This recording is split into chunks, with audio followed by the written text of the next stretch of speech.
주식시장에 대해서 끝없이 지금 전화가 오거든요. 이만큼 올랐는데 어떻게 하죠? 수익이 이만큼 났는데 왜 안 팔고 있죠? 막 계속 그런 거예요. 그럼 저는 지금 엉덩이를 딱 붙이는 게 위너가 될 겁니다. 돈 들어오는 양을 보니까 다 고민하고 들어옵니다. 주식시장은 의심의 벽을 타고 오른다. 예, 지금 다 의심하고 있습니다. 제가 시장에 대해서 아직 과열이 아니고 좋다라고 보는 이유를 더 말씀드리면 개인적으로 627 발표가 부동산 대책. 예, 부동산 저 그거 나오는 거 보고 마음이 굉장히 편해졌어요. 이번 정권에서는 이렇게 주식시장 활성화, 로드맵은 계속 확대해 간다라고 저희가 봐도 될까요? 제가 이제 알아본 바로는 진심이라는 얘기는 듣긴 했습니다. 그러나 여전히 못 믿겠죠. 우리가 정치권에 당한 게 한두 번이 아니잖아요. 이런 법안을 많이 내는 한 그 의원한테 직접 물어봤어요. 왜 너희들은 왜 주식 같은 거 하나도 안 해? 부동산 다 갖고 있는데 왜 주식은 하나도 안 해? 라고 물어봤더니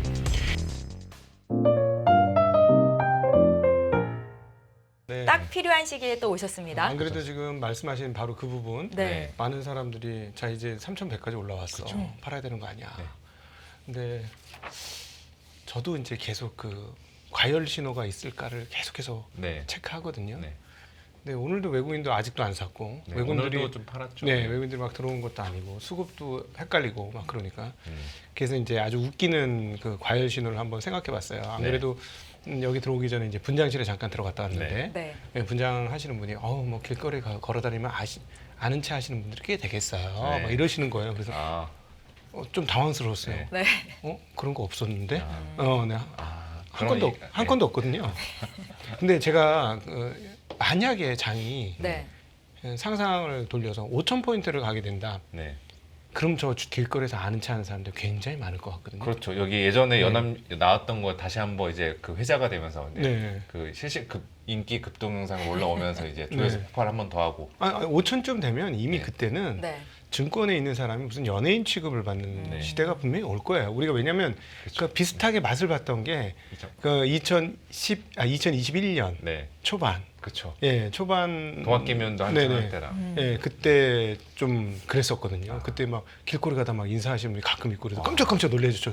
뭐지? 뭐 이러면서 깜짝깜짝 놀랐는데 이제 마스크랑 모자 쓰고 다녀야 되고 아까 이제 신분 가리고 다녀야 되고. 아니 뭐 그런 날이 왔으면 좋겠습니다. 그건 시장이 많이 올랐다는 근데 얘기인데 한참 걸려서 올라가는 거 말고 단기간에 5천까지 가야 좀 알아볼 수 있지 않을까요? 아니요. 아니에요. 꾸준히만 올라가면 왜냐면 미국에서 제가 이제 뭐 소위 뭐 유명하다는 분들 막 얘기하고 뭐 이렇게 글 같은 거 읽어보면은 우리 한재영 의원님에 비해서 훨씬 수준이 낮거든요.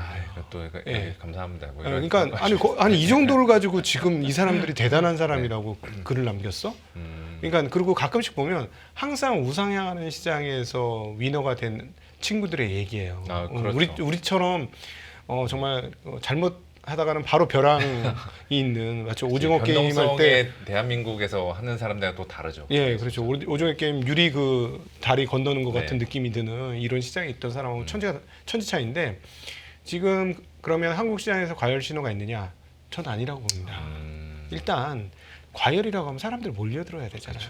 근데 전혀 아니잖아요. 그 한 의원님 훨씬 잘 아시겠습니다만은 지금 그 한국 사람들의 ETF 매수는 여전히 한국보다는 미국이 많아요. 미국 훌륭하죠. 미국 좋습니다. 근데 연초 대비 수익률로 보면 사실 몇 배 차이예요. 그럼에도 불구하고 한국 시장은 안 들어오고요. 그래서 사실 이번에 이제 상법 개정도 됐고 이제 다른 것들도 뭐 이야기가 언급되고 있어서 개인적으로는 참 다행이라고 생각했던 거, 야 우리나라 자본시장 멸망할 뻔했구나. 진짜 그렇구나. 왜냐하면 3,100포인트에 이렇게 조용할 수 있어? 21년도 3,100포인트는 이렇지 않았어요.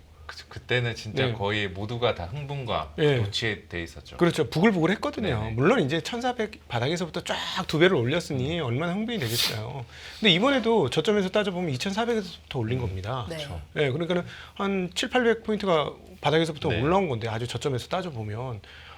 그런데 저희가 느끼기에는 그런 시장의 징후 있느냐?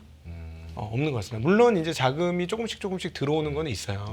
그리고 저처럼 작년부터 이제 된다 막 양치기 소년 한 6개월 하다가 올해는 양치기가 아니고 6개월 동안 뭐 좀 맞는 것 같으니까 자금이 조금 들어오는 경향이 있긴 한데 제가 느꼈던 21년도 상반기에 들어왔던 그 자금의 분위기하고는 완전히 달라요. 그 당시 때는 거의 이제 개인들의 힘으로 말 그대로 도학개미 운동이라고 해서 개인들이 다 그렇게 네. 1,400에서 3,300까지 만들었는데 네. 지금 같은 경우는 이제 외국인 주도에 만드는 분위기가 있었다가 네. 지난주부터인가 최근 1, 2주 전부터 외국인들이 조금씩 계속 한국을 덜어내고 있단 말이죠. 네네. 이게 저희 외국인들의 이러한 매도세를 저희가 어떤 시그널로 네. 봐야 될까요? 그게 지금 저도 좀 어려워요. 오히려 제가 한 의원님한테 여쭤보고 싶은 대목이에요. 네. 이상하다. 제 시나리오가 지금 깨지기 시작하는 거예요. 어. 상법 개정되면 외국인들 들어오겠지. 네, 맞죠. 당연히 이렇게 생각을 했었는데, 이 친구들이 하기 전까지는 들어오더니 왜 안 들어오지? 네. 예. 근데 이제 물론 이제 상법 개정에서 가장 중요한 부분이 저거였죠. 집중 투표제였어요. 간단하게 설명드리면 집중 투표제, 우리가 주주총회 할 때 이사 선임할 때 보통 찬성 반대표를 네네. 이렇게 찍습니다. 근데 이사가 한 명인 경우도 있지만 한 서너 명이 되는 경우도 있거든요. 근데 만약에 세 명이라고 했을 경우에는 그 동안에는 찬성 반대, 찬성 반대, 찬성 네네. 반대만 고르면 되는 거예요, 주주들이. 근데 세 명이잖아요. 그러니까 요즘 이 집중 투표제라는 건 뭐냐면 내 표를 내가 세 번 찍을 수 있는 걸 한 명한테 몰아줄 수 있다. 이거거든요. 이렇게 되면 이게 어떻게 되는 얘기냐면 예를 들어 행동주의자들과 소액주주들이 연합을 할 경우 원하는 이사를 올릴 수 있는 선임할 거죠. 수 있네요. 선임할 수 있죠. 네. 이거를 제일 싫어했다는 거지. 기업들이. 왜냐하면 이사회는 어떤 중요한 결의를 하는 결의기구, 가장 중요한 기구인데 회사에서 내가 선택하지 않은 사람이 이사로 들어왔어? 딴 얘기 한번 할 때마다 자기 원하는 대로 안 되는 그 대표는 이제 스트레스 받는 거예요. 그러니까 이거는 절대 이렇게 해줄 수 없다라고 생각하는 거죠. 그러니까 갑자기 사실 이번 그 관련된 뉴스 플로어에 보면 모 당이 계속 반대하고 거부권을 행사하던 당이 갑자기 막판에 찬성했어요. 근데 저는 이때 이거 뭐 있구나, 협상 들어오겠구나 라는 생각을 했고, 그 뒷단에 기업들이 로비를 했겠죠. 네. 당연히 그랬을 거라고 봅니다. 그리고 그 기업의 로비의 결과는 집중 투표제, 즉 이사 선임권, 네. 이걸 제하는 거고, 이 부분들이 조금 실망스러웠을 수는 있을 것 같아요. 예, 그 워낙 사실은 되게 중요한, 그러니까 행동주의자들이 마음껏 행동할 수 있는 여건을 마련해주는 중요한 포인트 중에 하나인데, 그게 흔들렸기 때문에 좀 실망을 했을 것 같긴 한데, 그럼에도 불구하고 지금 저는 개인적으로 한국 주식시장에 대해서 끝없이 지금 전화가 오거든요. 전화가 오면 계속 묻는 게, 이만큼 올랐는데 어떻게 하죠? 왜 그 수익이 이만큼 났는데 왜 안 팔고 있죠? 막 계속 그런 거예요. 그럼 저는 지금 엉덩이를 딱 붙이는 게 위너가 될 겁니다. 무조건 엉덩이를 붙이십시오. 이렇게 얘기를 드리거든요.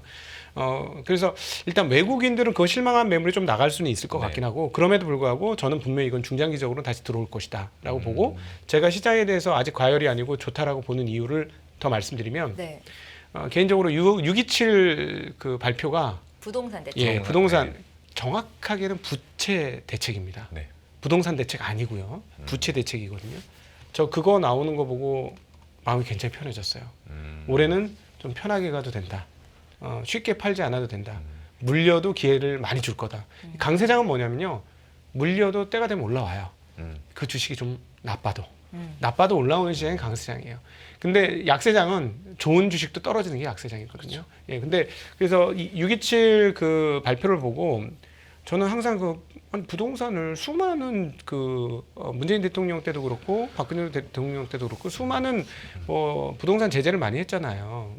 박근혜 대통령 때는 가격이 별로 안 올랐으니까 없었지만, 문재인 대통령 때부터는 어마무시한 많은 규제들이 있었지 않습니까? 15억 이상은 대출도 안 내주고 막 그런데, 이게 말짱 제가 옆에서 느꼈을 때 말짱 소용이 없었던 이유가 뭐냐면, 뒤로는 정책 자금이 끊임없이 들어가고 있었어요. 그럼 매년 정책 자금만 50조 이상씩 들어갔고, 그리고 말도 안 되는 조치가 뭐냐면, 저희들 금융을 하는 사람들 입장에서는 아니 사적 계약인 전세를 왜 정부가 보증을 해? 네. 이건 말이 안 돼. 제가 한 의원님하고 저 좀 한번 하죠. 근데 보증 나라가 서줄 거예요. 이게 말이 된다고 생각하십니까? 저희 금융하는 사람들 입장에서 이건 진짜 말도 안 되는. 사적 계약인데 사적으로 해야지 공적 그렇죠. 그 자금이 들어가면 또 예, 근데 그게 복지라는 이름인데 문제는 뭐냐면 규모가 너무 컸어요. 5억이잖아요, 5억. 저는 사실은 제가 아마 연봉 순위로 따져보면 상당히 한국 이렇게 줄 세워놓으면 꽤 높은 위치에 있을 거거든요. 근데 전세로 5억씩 대출 받으면 그것도 어떻게 갚을까? 저는 좀 신기한 거예요. 네. 그리고 뭐 10억씩 빌려갖고 그걸로 갚는다? 월급 한국에서 월급 10억 이상 대출 받아서 월급으로 그 돈을 갚으면서 생활하려면 도대체 연봉을 엄청난 얼마를 네, 받아야 되는 거지? 좀 이해가 안 돼. 왜냐하면 세금이 절반이거든요. 고액 연봉자들은. 그럼 10억을 받아도 5억밖에 안 떨어져요. 예, 그 저기까지 그 의료보험료까지 합치면 그럼 5억 그러면 또 돈 많이 받는데 뭐 이렇게 새빵살이 할 수 있겠어요? 나 돈 많이 벌어 이러면서 새빵살이하고 매일 라면만 먹고 그렇게 살겠어요? 안 그렇습니다. 밥도 사주고 안 그러면 완전히 저기 그 스크루지 영감 같이 되는 거예요. 네. 그러니까 어쩔 수 없이 써야 되고 그러면 생활비도 어느 정도 나가고 그런 사람들이 어떻게 그렇게 많은 돈을 빌려서 그걸 하지? 그러니까 저희들이 봤을 때 부동산 문제는 거의 대부분 금융의 문제였거든요. 네. 근데 이 금융의 문제를 지금 딱 건드려 준 거예요. 그러면서 그 금융위의 권대영 사무처장이 얘기하기를 제한된 재원을 부동산으로 가기보다는 생산적이게 쓰일 수 있도록 금융시장과 기업시장으로 들어가게 하겠다, 노력을 하겠다 이렇게 딱 얘기를 했어요. 저는 개인적으로 이게 굉장히 충격적입니다. 왜 충격적이냐? 고인물로서 어느덧 제가 주식 투자 고인물이더라고요. 네. 98년부터 주식 투자를 했는데 처음 봤어요. 정부에서 이렇게 부동산보다는 이제 어떻게 보면은 주식시장 쪽으로 더 드라이빙을 걸게 하는 정부가 네. 거의 이번이 처음으로 보면 되는 거예요. 예, 저는 처음 봤습니다. 처음 봤고 이게 말이 안 되는 게 그 긍정적으로 말이 안 되는 게. 입안을 하는 관료들이 네. 다 부동산으로 돈을 벌었을 거거든요. 네. 저는 그거 다 까보라고 하고 싶어 사실은. 네, 왜 우리나라가 부동산 강세냐? 팔이 밖으로 안 제껴집니다. 안으로만 굽습니다. 내가 집이 두 채 있으면 정책도 그렇게 반영이 되는 거예요. 이건 인간의 본능일 수밖에 없죠. 그거를 본능이 아니려면 어떤 종교적 심성을 아주 가지고 있거나 네. 뭐 굉장히 청교도적인 삶을 살려고 노력한다던가 뭐 이렇게 되지 않으면 그거 안 되는 거거든요. 그러니까 안 되는 거예요. 근데 어떻게 저게 나왔지? 네. 너무 신기하네. 그건 뭔가 그립을 되게 꽉 잡았다는 거고 정확하게 핵심을 찔렀다는 얘기예요. 그래서 만약에 이게 끝까지 통한다면 저는 굉장히 주식시장을 긍정적으로 봅니다. 근데 쉽지 않을 거라고 봐요. 이거 성공하기가 쉽지 않을 거라고 봅니다. 왜냐하면 한국의 역사적 세력과의 한판이거든요. 그렇죠. 대한민국은 거의 부동산은 불패다. 네. 불패 신화가 신화처럼 있었잖아요. 네네네. 그거를 깨부셔야 되는 건데 쉽진 않다라는 말씀이시죠. 그럼요. 왜냐하면 그 수십 년간 강구하게 만들었어요. 그래서 제가 곰곰이 생각해봤거든요. 저 이제 완전 내피셜입니다. 네네. 제가 이런 얘기하다가 회사 잘릴 수도 있는데 나이도 많이 먹었으니까 편하게 얘기해 보면 부동산이 주식보다 훨씬 쉽거든요. 예. 왜냐하면 정책을 위반하는 사람들은 정책이 보이잖아요. 네. 개발 계획도 자기 머릿속에 있는 거일 수도 있잖아요. 그렇죠. 예. 그리고 그림 그리기가 쉽거든요. 옛날부터 그랬잖아요. 그거는. 또 영화 강남 1970도 대표적인 그거 아니었나요? 네. 그러니까 이거는 주식은 일단 이게 이 기업이 잘 돼? 잘 될 것 같아 했는데 갑자기 세계 경기가 이상해져. 막 미국에서 무슨 사건이나 전쟁이나 그러니까 정확하게 예측이 안 되는 거예요. 그러니까 너무 어려운 시장인 거예요. 그러니까 정책의 그 어떤 그립을 잡고 있는 사람들 입장에서는 주식은 너무 불투명한 시장이야. 돈 벌기에는. 그러나 부동산은 너무나 깔끔한 시장인 거예요. 그러니까 당연히 전략적으로 모든 정책 방향들이 그쪽으로 갈 수밖에 없었다. 그래서 이거는 수십 년간 이어져온 역사이기 때문에 지금 이거에 대한 반기를 든 거거든요. 제가 보기에는. 개인적으로 솔직히 이게 말처럼 쉽진 않을 거라고 봅니다. 너무나 어려운 싸움이 될 거예요. 예, 그럼에도 불구하고 성공한다면 지금도 초반이다 이런 느낌이. 이제 불장의 극초입이다. 예, 초입이다 이렇게 생각합니다. 이게 왜냐하면 그 자산 시장의 가격이라는 거 뭐 별거 있나요? 자산 시장에는 돈이 많이 들어오면 자산 가격이 올라가는 거죠. 너무 뻔한 겁니다. 그래서 제가 요즘 부동산 시장에 대해서 언급하는 게 이거예요. 야, 부동산 시장은 매년 정책 자금만 그 특례 보금자리로만 50조씩 들어가고 그에 부동산 대출도 허그가 막 수십 조씩 자산 갖고 있었던 허그와 주택공사 뭐 이런 데가 지금 쫄딱 망하기 직전이잖아요. 예, 그래서 자본금 증액하고 그 배수 올려달라고 했잖아요. 완전히 지금 거덜났거든요. 그 정도로 돈이 많이 들어갔어요. 부동산 시장에. 근데 어떻게 부동산 시장이 떨어져? 지금 핵심 지역 외에 서울 핵심 지역 외에 지방은 다 떨어지는데 서울은 돈을 이렇게 많이 집어넣는데 어떻게 가격이 떨어질 수 있어? 그러니까 이거는 이미 부동산 시장이 조금 한계에 다다랐다는 거예요. 이 정도 돈을 넣으면요. 주식시장에 이렇게 돈을 넣었다? 그러면 저 3등주까지 다 오릅니다. 예, 안 오를 수가 없어요. 뭐 대표주만 오르는 게 아니에요. 3등주까지 오르는데 그런데 이제 그렇게 그 한계에 있는 주식 그 부동산 시장 그리고 사이즈가 엄청나게 큰 시장에서 자금이 들어가는 거를 일부 막겠다고 한 거잖아요. 그러면 돈이라는 건 수익률을 쫓아가는데 이 돈이 어디로 올 거냐? 네, 어디로 올 거냐? 근데 정부에서는 물기를 이쪽으로 놨단 말이에요. 네. 그래서 아직 사람들이 의심하고 안 들어오고 있는 거죠. 그렇죠. 정말 믿을 수 있어? 왜냐하면 이거는 한 번도 제대로 성공한 길이 아니고 이쪽은 영원히 성공한 길이었으니까 당연히 일로 가겠죠. 근데 이게 한 번 물꼬가 터지기 시작하면 그때 움직일 거라고 보고요.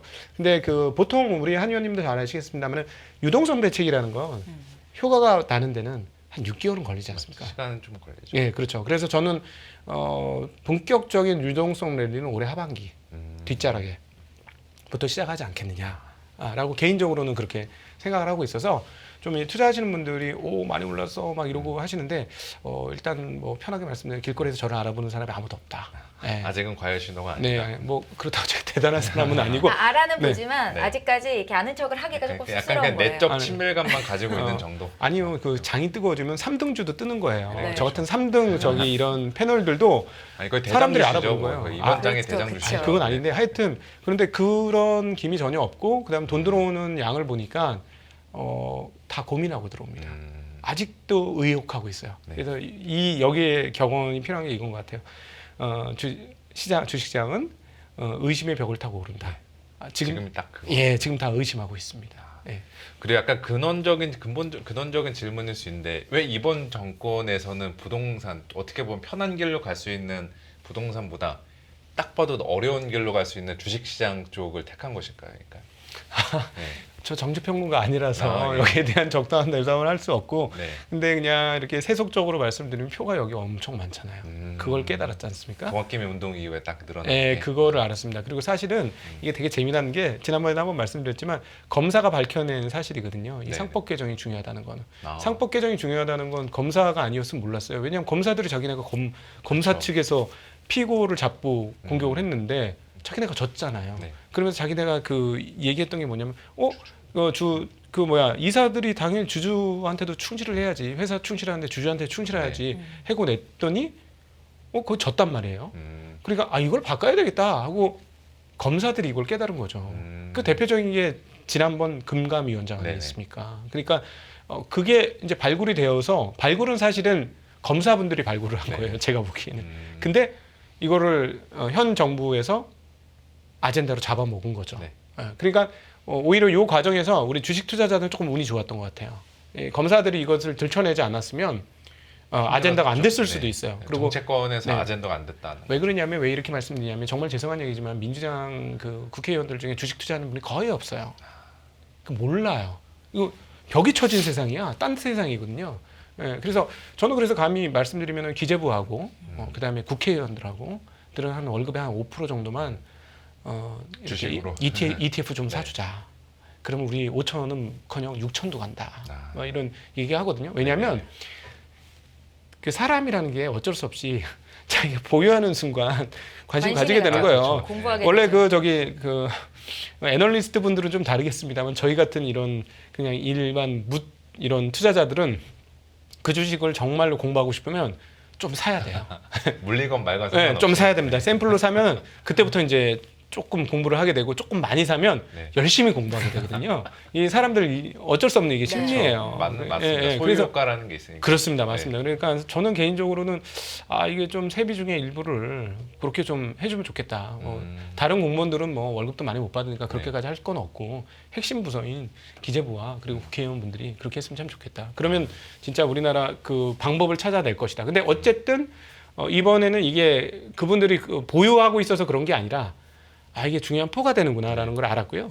그다음 사실은 현재 정부가 추구하는 여러 가지 것들 중에 핵심 코어가 여기 있습니다. 저는 근데 이걸 아직까지 몰랐다는 게 좀 황당한데 소위 일반 말하는 많은 분들이 그분들이 이 지금 정권을 잡으신 분들이 민주주의를 외치잖아요. 네. 한국의 민주주의 웬만하면 뭐 많이 됐죠, 그죠? 그렇죠. 인권 변호사 이제 많이 안 필요하잖아요. 네네네. 근데 진짜 인권 변호사가 필요한 데가 이 주식 시장이에요. 세상에 이런 불공평하고 불공정한 공정. 세상이 어디 있습니까?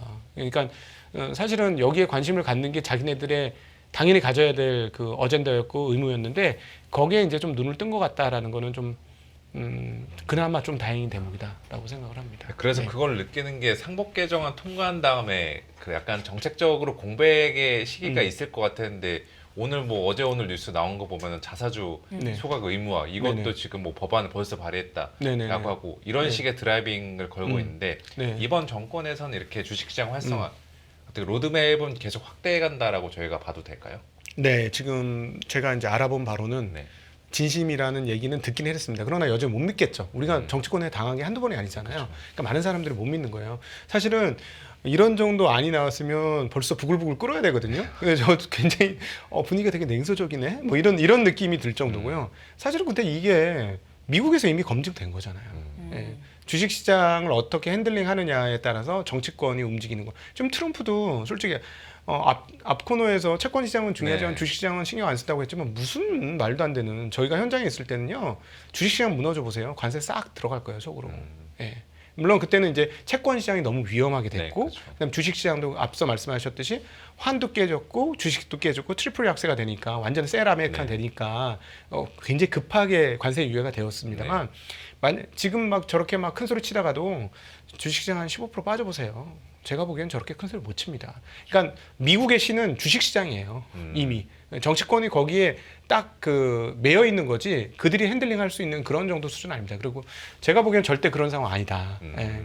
근데 그렇게 미국에서 답이 나왔는데 아직 한국은 그런 생각을 저는 못했다. 그래서 제가 사실은 이런 소위 이런 법안을 많이 내는 한 그 의원한테 네. 직접 물어봤어요. 아, 아니 어떤 질문을 하셨나요? 아니 왜 너희들은 왜 주식 같은 거 하나도 안 해? 부동산 다 갖고 소곤거리시는 있잖아. 부동산 다 갖고 있는데 왜 네. 주식은 하나도 안 해? 라고 물어봤더니 뭐 부동산 사는 거니까 뭐 거기에 대한 얘기는 안 했고 그 주식에 대해서는 주식을 하면 뭔가 투기하는 것 같아요. 그렇지.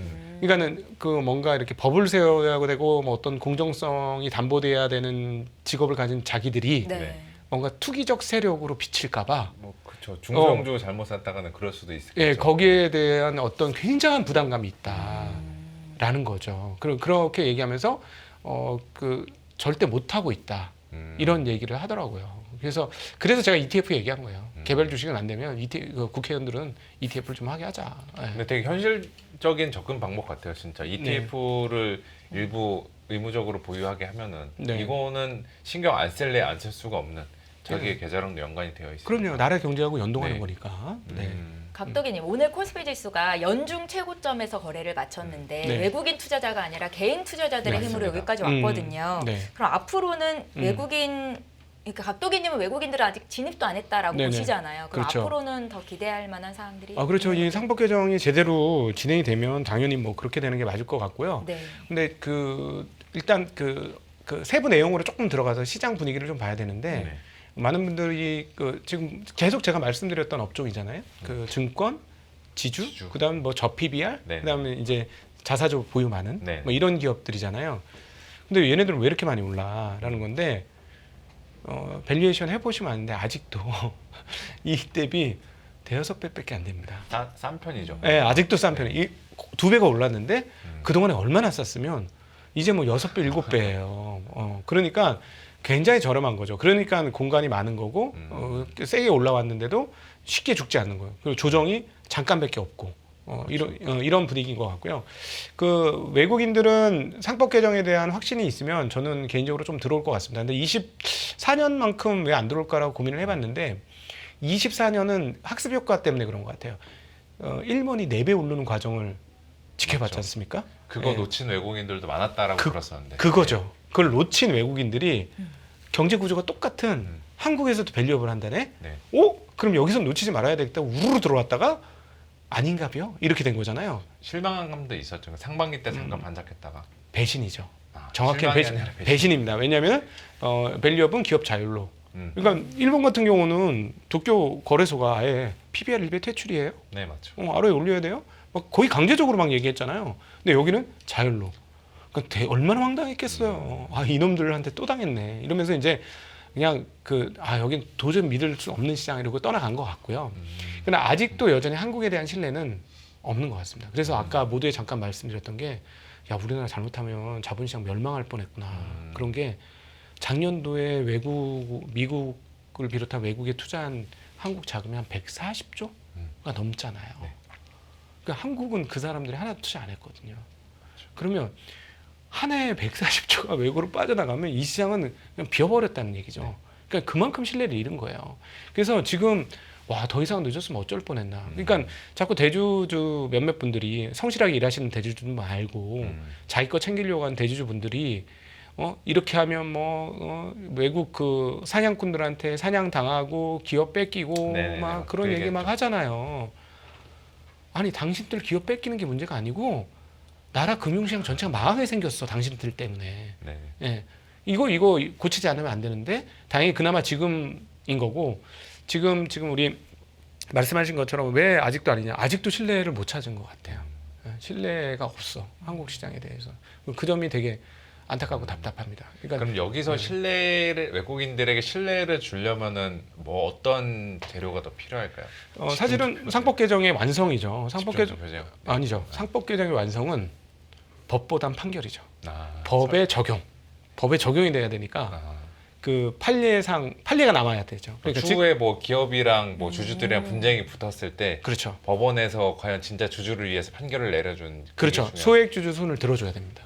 근데 그래서 저희가 하나 걱정하고 있는 거는 소액 주주들이 말도 안 되는 걸로 소송하면 안 되는데 그렇죠. 이기는 걸로 약간의- 소송을 해야 되는데 약간 계란으로 바위치기 성격인데도 그냥 소송을 할 수도 있고 그게 판례로 안 좋게 나오면은 이건 그렇죠. 또 부정적인 시그널. 예, 그러니까 정확한 건을 잡아서 소송을 해야 돼요. 정확한 건을 잡아가지고 소송을 해야 되고 그러면 이제 당연히 이사의 주주 충실 의무라는 네. 거에 이거는 부합하기 때문에 소액 주주들이 이겼다 승소 딱 이렇게 한번 딱 떨어지면 제가 보기엔 그때부터는 행동주의자들이 본격적으로 움직일 겁니다. 그리고 M&A도 본격화가 될 거고 그래서 사실은 한국 시장 전체를 위해서는 어떤 회사 하나가 회사를 뺏기는 게 좀 필요할 것 같아요.